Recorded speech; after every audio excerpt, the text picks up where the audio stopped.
বা এই যে আমরা স্বস্তিক চিহ্নটা দিই, এর কনসেপ্টটা কি একটু বুঝিয়ে বলো তো। এই কনসেপ্টটা মানুষ সবাই ঠিক জানে না, শুধু জানে যে এটা শুভ কার্যেরই লক্ষণ, এটা শিবের।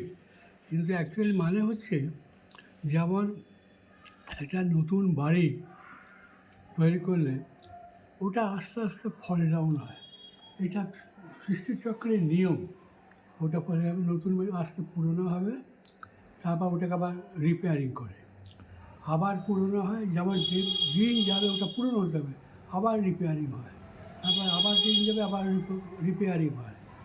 একটা সময় আছে তখন রিপেয়ারিং করেও হবে না, নতুন বিল্ডিং তৈরি করতে হবে। ঠিক সেইটাই দেবে। চারটে ভাগ আছে: সত্য, ত্রেতা, দ্বাপর, কলি। সত্য যুগে ছিল নতুন স্বর্গ, এটা ছিল নতুন।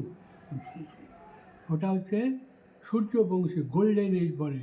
16 কলা। একদিন শান্তি ছিল, এখন নেই, আবার শান্তি ফিরে আসতে হবে। তা ওটা গোল্ডেন এজ ছিল, 16 কলা ছিল। তারপরে ত্রেতা এলো, 2 কলা কমে গেল, 14 কলা হলো, ডিটোরিয়েশন হচ্ছে। যেমন দিন যাবে ওটা তখন সিলভার এজ হলো, গোল্ডেন সিলভার এজ। আবার দিন গেল, 8 কলা হলো, রজগুণ হলো, তা বললো কপার এজ, ভ্যালুটা কমছে। তারপরে তো আবার এলো আয়রন এজ, হ্যাঁ, কোনো কলাই নেই। এইবার আবার কী হবে, আবার নতুন কনস্ট্রাকশন করতে হবে। আবার নতুন কনস্ট্রাকশন নতুন করতে হবে, ওটা অটোমেটিক হয় না, ডিটোরিয়েশনটা অটোমেটিক হয়। সেটার জন্য কী করতে হবে, এটা এই কাজটা হচ্ছে পরমাত্মার কাজ। এক একটা যুগ হচ্ছে 1250 করে। তা 1250 সত্য, ত্রেতা 1250, 2500, দ্বাপর 1250, কলি 1250, 5000। 5000 বছর একটা কল্প। এই 5000 বছর বাদ বাবা আবার এসে, এটা শতপ্রধান, সত্য, রজ, তম প্রধান হয়ে গেছে। এইবার হচ্ছে বাবার কাজ, নতুন কনস্ট্রাকশন করা। এটা নতুনটা আপনি আপনি হয় না। এইবার বাবা যজ্ঞ রচনা করেছে, সারা দুনিয়া এতে বিসর্জনের সা হয়ে যাবে। যজ্ঞ রচনা করার জন্য তো ব্রাহ্মণ দরকার। কিন্তু ব্রাহ্মণ কীভাবে সৃষ্টি করবে? যার শরীরে এসেছে তার নাম দিয়েছে ব্রহ্মা, তার মুখ দিয়ে যে জ্ঞানগুলো যারা নেবে তার হচ্ছে ব্রহ্মার মুখ বংশাবলী। ব্রাহ্মণ, ব্রাহ্মণিয়া, ব্রহ্মকুমার, কুমারী, অর্থাৎ একটা ফ্যামিলি হলো, অর্থাৎ ভাই বোন হলো, মুখ বংশাবলী। এই জন্য হচ্ছে ব্রাহ্মণ পবিত্র। এই জন্যে ব্রাহ্মণ সব থেকে উঁচু।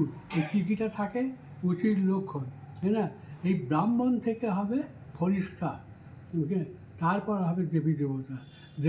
ওটা দেবী দেবতা এক ডিগ্রি নিচে, ব্রাহ্মণ থেকে দেবী দেবতা হবে।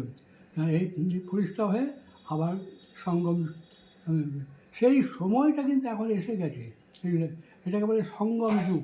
পরমাত্মা কাজ করে যাচ্ছে, পরমাত্মা কাজ করে যাচ্ছে।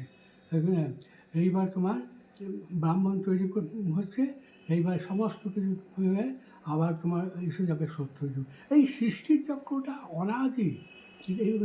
এর আরম্ভ শেষ, যেমন সাইকেলের চাকা আরম্ভ শেষ আছে, দেখো এরও আরম্ভ শেষ, এটা অনাদি, এটা ইটার্নাল।